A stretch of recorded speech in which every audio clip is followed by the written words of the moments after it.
आप आरएसएस के रोल को किस तरह से देखते हैं? खड़गे जी ने इसका नाम लिया है कि उन्होंने कहा सरदार पटेल ने भी बैन की बात कही थी। देखो, आरएसएस कोई पॉलिटिकल पार्टी तो है नहीं।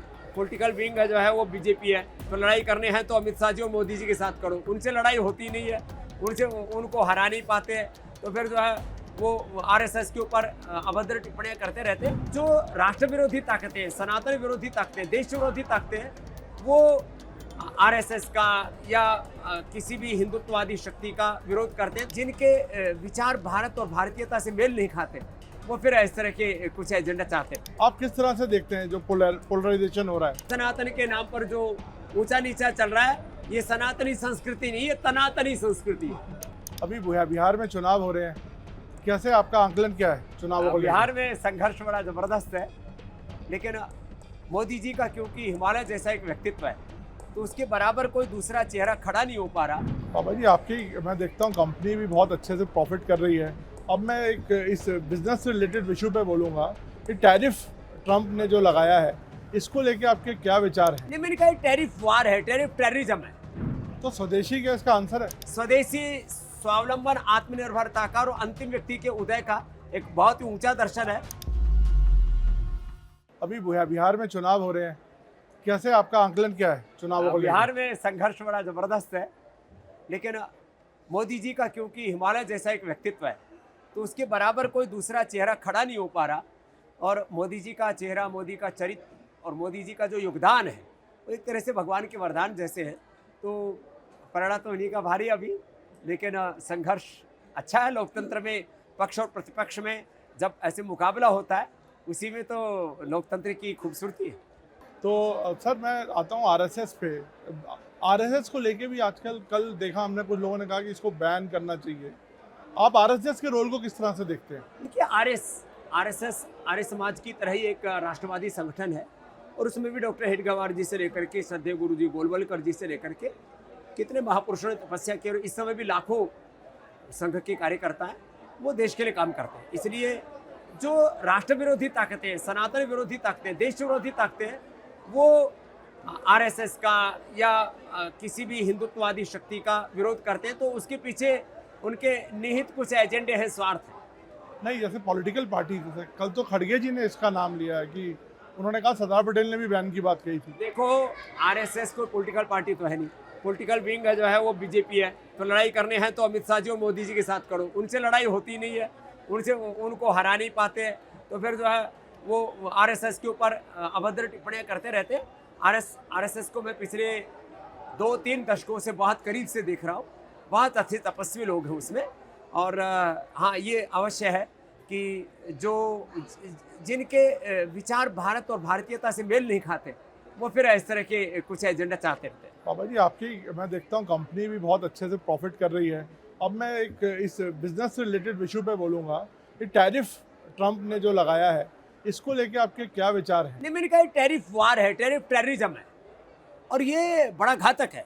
द्वितीय विश्व युद्ध के बाद यदि तृतीय विश्व युद्ध है, तो ये आर्थिक युद्ध है। और इसमें जो कम से कम जो गरीब देश हैं, जो विकासशील देश हैं, उनका ध्यान रखना चाहिए। कुछ ताकतवर लोग इतने साम्राज्यवादी, इतने ज़्यादा विस्तारवादी, इतने ज़्यादा गुरूर में आ गए हैं, वो ठीक नहीं है। सबको एक हद में रहना चाहिए। और ये जो सबको उठाने की जो हमारी संस्कृति है कि सर्वे भवन्तु सुखिनः, सब उभरे ना। कुछ चंद मुट्ठी भर लोगों के पास यदि पूरी दुनिया की सत्ता, संपत्ति, ऐश्वर्य और सारी ताकत नियंत्रित हो जाएगी, तो पूरी दुनिया में असमानता, फिर अन्याय, शोषण और फिर संघर्ष और फिर खून खराबा, ये तो ठीक नहीं होगा। तो स्वदेशी क्या इसका आंसर है? स्वदेशी, स्वावलंबन, आत्मनिर्भरता का और अंतिम व्यक्ति के उदय का एक बहुत ही ऊंचा दर्शन है। और महर्षि दयानंद से लेकर के स्वामी विवेकानंद से लेकर के जितने भी हमारे महापुरुष हुए, उन सब ने एक ही कहा, अपने स्वयं से, अपनी निजता से जुड़ो, अपने आसपास की प्रकृति, पर्यावरण से लेकर के सब लोगों को ऊपर उठाओ। यही स्वदेशी का मूल दर्शन है। मैं सनातन पे आता हूँ सर। इसको लेके बहुत डिवीजन भी है। कुछ लोग मानते हैं और कुछ नेता तो इसको विरोध करते हैं। आप किस तरह से देखते हैं जो पोलराइजेशन हो रहा है? देखिए, जो हमारे सनातन की, जो महर्षि दयानंद की जो तार्किक, दार्शनिक, वैचारिकी के अनुसार जो व्यवस्था है, उसमें मैंने कहा ना, कोई ऊंच नीच भेदभाव, छुआछूत, एक साइंटिफिक टेम्परामेंट है। और ये एक दृष्टि है कि आपके भीतर प्रकृति परमेश्वर ने बिना किसी जाति के भेदभाव के अपरिमित सामर्थ्य दिया हुआ है। अपने आप सामर्थ्य को बढ़ाओ और इस देश को श्रेष्ठतम बनाने में अपना सर्वस्व लगाओ। ये सनातन का मूल दर्शन।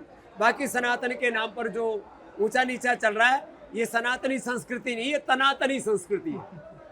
बाबा जी, आज के डेट में ये वैदिक संस्कृति, आर्य समाज और सनातन, इसको आप एक फैशन के तौर पे देख रहे हैं या इसका वाकई में एक बहुत आर्य relevance समाज बढ़ गया? एक ऐसी तार्किक, दार्शनिक और व्यवहारिक संस्था है जिसने कर्म को धर्म कहा, आचरण की श्रेष्ठता को धर्म कहा। कोई जात पात, ऊंच नीच, भेदभाव, छुआछूत कुछ नहीं। आज जो कुछ हम हैं महर्षि दयानंद के उन विचारों का परिणाम है कि एक किसान का बेटा देश का, दुनिया का सबसे बड़ा योगी हो सकता है, संसार के लिए उपयोगी हो सकता है, और किसी भी प्रकार के ढोंग, आडंबर, पाखंड, अंधविश्वास के बिना आर्य समाज ने ऐसे ही व्यक्ति निर्माण किए।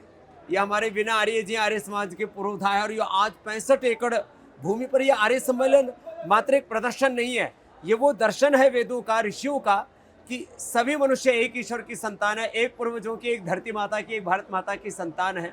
और हम सबको मिलकर के राष्ट्र धर्म को अपना सर्वोपरि धर्म मान करके एक देश का लोकतांत्रिक संविधान और एक भगवान का विधान, ईश्वरीय व्यवस्था, उसका आदर करते हुए हमें जीवन में आगे बढ़ना है। तो ये एक जीवन का मूल दर्शन देता है कि हम अपने मूल से, मूल वेदों से, अपने मूल प्रकृति से, मूल संस्कृति से, मूल स्वभाव से, अपने मूल स्वाभिमान से, निजता से जुड़ करके आगे बढ़ें। उसका आंदोलन है ये आर्य समाज। और भारत की आज़ादी से लेकर के एक व्यक्ति के विचारों में जो पूर्ण स्वाधीनता होती है बिना किसी कुंठा के, वो आर्य समाज महर्षि दयानंद ने दी है।